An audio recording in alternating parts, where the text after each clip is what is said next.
कानपुर में दिवाली पर आतिशबाजी के बाद सैकड़ों लोगों की आंखों में दिक्कत आ गई है। कईयों की आंखों में रोशनी पूरी तरीके से उनकी आईसाइट ही जा चुकी है, यानी कि आंखों की रोशनी जा चुकी है। इसमें ज्यादातर बच्चे भी हैं। अस्पतालों में आंखों की शिकायतों के बाद एक के बाद एक कई मामले आ रहे हैं। देखिए।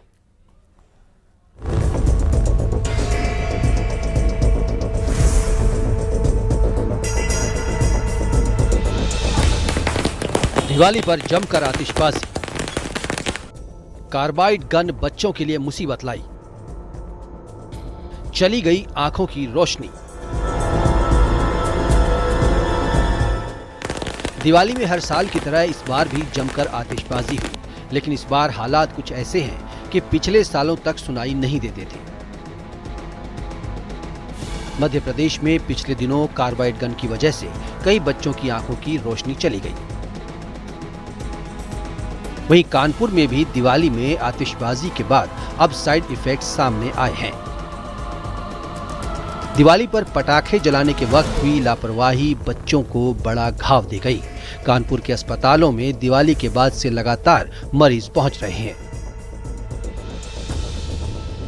जिनकी संख्या 100 को भी पार कर गई है, और इनमें वो लोग शामिल हैं जिन्हें पटाखे जलाते वक्त चोट लगी है। 9 बच्चों की आंखों की रोशनी तो पूरी तरह चले जाने की बात सामने आई है। इन बच्चों की उम्र 7 साल से लेकर 18 साल तक है। इसमें सबसे ज्यादा जो डैमेज हुआ है वो कॉर्निया का डैमेज हुआ है। जो आंखों की पुतली होती है वो अक्सर फट गई है या वो पूरा डैमेज हो गया, मतलब सफेद पड़ गया है। कईयों की रोशनी भी चली गई, कितनों की कैसे बता पाएंगे? अब ये तो एग्जैक्ट अमाउंट नंबर तो मैं आपको नहीं दे सकता, क्योंकि अभी भी पेशेंट्स आ रहे हैं। हमने पूरा रिकॉर्ड अभी खंगाला नहीं है। हाँ, लेकिन हाँ, रोशनी गई है कईयों की और ज्यादातर लोगों की बच गई है। इस दिवाली पर शहरवासियों ने दिल खोल के आतिशबाजी की और कई लोगों ने भी इसमें लापरवाही बरती, जिसकी वजह से अस्पतालों में मरीजों की संख्या आज भी लगातार बढ़ती जा रही है। अगर ओपीडी की बात की, अब तक ओपीडी में सैकड़ों पेशेंट पहुंच चुके हैं। 50 से ज्यादा मरीजों की आंखों की रोशनी में दिक्कत आई और कईयों के ऑपरेशन भी रिकमेंड हुए हैं। आधा दर्जन से ज्यादा लोगों के ऑपरेशन हो भी चुके हैं, मगर अभी तक रिजल्ट सामने नहीं आ गए। डॉक्टर्स की माने तो रोज ओपीडी में 10 से 15 पेशेंट्स आ रहे हैं। दिवाली के बाद इस बार आंखों में दिक्कत के ज्यादा मामले इसलिए सामने आ रहे हैं क्योंकि इस बार बाजार में कार्बाइड गन भी आई थी, जो इस परेशानी का सबब बन गई है। कार्बाइड गन देसी बनी हुई गन होती है जो पीवीसी पाइप से तैयार की जाती है। इसमें कैल्शियम कार्बाइड डाला जाता है जो पानी से मिलने पर एसिटिलीन गैस बनाता है और चिंगारी लगते ही तेज धमाका करता है। इस धमाके में पाइप के प्लास्टिक के टुकड़े छर्रे की तरह निकलते हैं और आंख, चेहरे या शरीर को नुकसान पहुंचाते हैं। ये ज्यादातर बच्चे आ रहे हैं और ज्यादातर ये कार्बाइड वाली जो कोई गन है, शायद कोई मुझे नहीं पता क्या चीज है, तो उसके साथ बच्चे ज्यादा आ रहे हैं। और ये इस बार ज्यादा पिछले साल के मुकाबले इसलिए शायद दिवाली ज्यादा एक्सटेंड हो गई, 3 या 4 दिन तो दिवाली की हॉलीडे हो गई।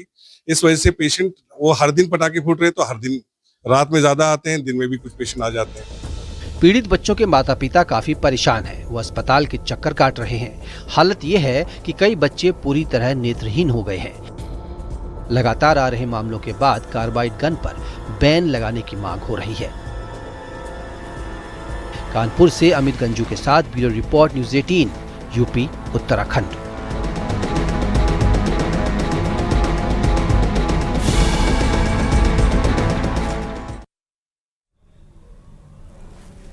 गाजियाबाद में एक मंदिर में चोरी की घटना सामने आई है। चोरी सीसीटीवी कैमरे में रिकॉर्ड भी हो गई है और अमरोहा में पुलिस ने चोरी करने वाले ऐसे गैंग का पर्दाफाश किया जो स्कूलों का टारगेट करता था। देखिए रिपोर्ट।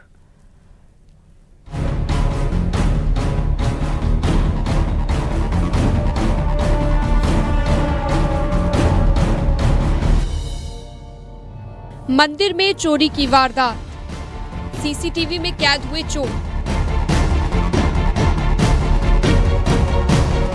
गाजियाबाद के सिद्धार्थ विहार में चोर दबे पांव आए और वृंदावन सोसाइटी के मंदिर में चोरी के मंसूबे से दाखिल हो गए। पूरी घटना सीसीटीवी में रिकॉर्ड हो गई। वीडियो में एक चोर दिख रहा है। उसने अपने सिर पर गमछा भी लपेटा हुआ है, लेकिन उसका चेहरा कैमरे की पकड़ में आने से नहीं बच सका। मंदिर के अंदर एक साउंड सिस्टम लगा हुआ है और वो उसी को चुराने की कोशिश कर रहा है। वो काफी जल्दबाजी में दिख रहा है। उसने साउंड सिस्टम की तार को जोर से खींचा, जब तार टूट गई तो उसने साउंड सिस्टम को वहां से उठाकर वो ले गए। आरोपी के साथ उसके दूसरे साथियों के आने की भी बात कही जा रही है। चोर साउंड सिस्टम सहित करीब 50,000 के बर्तन भी चुरा ले गया। विजयनगर थाना क्षेत्र की ये घटना है। मंदिर का सामान बिखरा हुआ था, जिसके बाद लोगों को चोरी का शक हुआ। जब सीसीटीवी खंगाले गए तो मामला साफ हो गया। इसके बाद स्थानीय लोगों ने पुलिस को सूचना दी। मौके पर पुलिस की टीम पहुंची। सीसीटीवी फुटेज को अपने कब्जे में लिया गया। वीडियो के आधार पर चोरों की तलाश शुरू की गई। वहीं अमरोहा में भी चोरों की गैंग ने पुलिस की नाक में दम किया हुआ था, जिन्हें पकड़ने के लिए पुलिस ने दिन रात एक कर दिया। पुलिस के साथ इनका आंख मिचौली का खेल चल रहा था, लेकिन ज्यादा दिनों तक इनकी चालाकी नहीं चल पाई। आखिरकार पुलिस को कामयाबी मिली। 6 शातिर चोरों को गिरफ्तार कर लिया गया। पुलिस ने चोरों के कब्जे से 3 लाख के चोरी का सामान बरामद कर लिया है। चोरों के टारगेट पर ज्यादातर स्कूल रहते थे। कई स्कूलों में चोरी की शिकायतें पुलिस को मिल रही थी, जिससे स्कूलों में भी खौफ था। पुलिस ने छपना लालापुर रोड के जंगल में दबिश देकर सभी को गिरफ्तार कर लिया है। ये इनके कब्जे से एक इन्वर्टर, 6 बैटरी, एक डीवीआर सोलर पैनल, 10 kV, एक लिफ्ट गार्ड इन्वर्टर, 2 LCD, एक CPU, 2 सिलेंडर, 2 प्रेशर कुकर, अनुमानित कीमत लगभग 3 लाख रुपए है। पूछताछ में चोरों ने स्कूलों में चोरी की बात को कबूल किया है। चोरों ने बताया कि वे स्कूलों में इसलिए चोरी करते थे क्योंकि वो उनके लिए आसान टारगेट था, क्योंकि स्कूलों के आसपास लोग भी नहीं रहते थे और स्कूलों में चौकीदार भी नहीं होता था। रेकी के बाद मौके का फायदा उठाकर ये चोरी की वारदात किया करते थे। थाना रहरा पुलिस, SOG और सर्विलांस टीम की मदद से चोर पकड़े गए।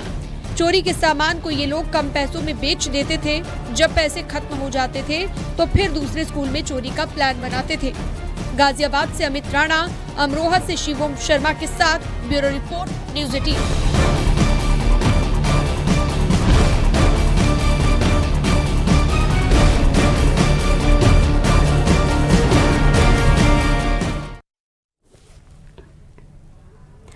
सहारनपुर में एक अनोखा मामला सामने आया। यहां 102 साल की बुजुर्ग महिला का निधन हो गया, जिसके बाद उनकी अंतिम यात्रा गाजे बाजे के साथ धूमधाम के साथ निकाली गई। देखिए।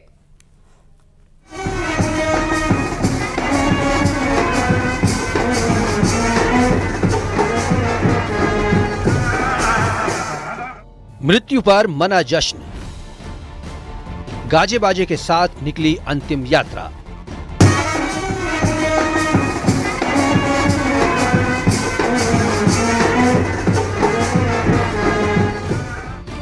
लोग झूम रहे हैं, नाच गा रहे हैं। ऐसा लग रहा है कि दूल्हे की बारात निकल रही है, लेकिन यहाँ पर ऐसा नहीं है। यहाँ कोई बारात नहीं निकली, बल्कि ये मौत का जश्न है। लोगों ने यहाँ मौत को ही उत्सव बना दिया है।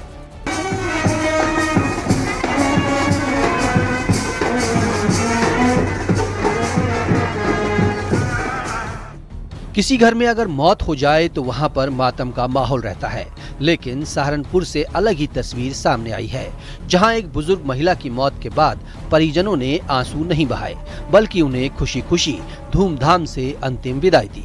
बैंड बाजे के साथ बुजुर्ग महिला की आखिरी यात्रा शहर भर से निकली। रास्ते में जिसने भी ये देखा वो बेहद ही हैरान था। अंतिम यात्रा में शामिल लोग जश्न मनाते हुए शमशान घाट पहुंचे। आखिरी विदाई में शामिल किसी के चेहरे पर शिकन नजर नहीं आई। नागल क्षेत्र के भलसवा ईसापुर गांव की एक घटना है। बुजुर्ग महिला होशियारी देवी की मौत 102 साल पूरे होने के बाद हुई। बुजुर्ग महिला के परिजनों से जब इस जश्न के बारे में पूछा गया तो उनका कहना था कि उन्होंने 100 साल पूरे किए थे, 7 पीढ़ियों को देखा था। परिवार ने इसे सौभाग्य माना और आखिरी विदाई को उत्सव के रूप में मनाया। सहारनपुर से देवेश त्यागी के साथ bureau report, news 18 UP Uttarakhand.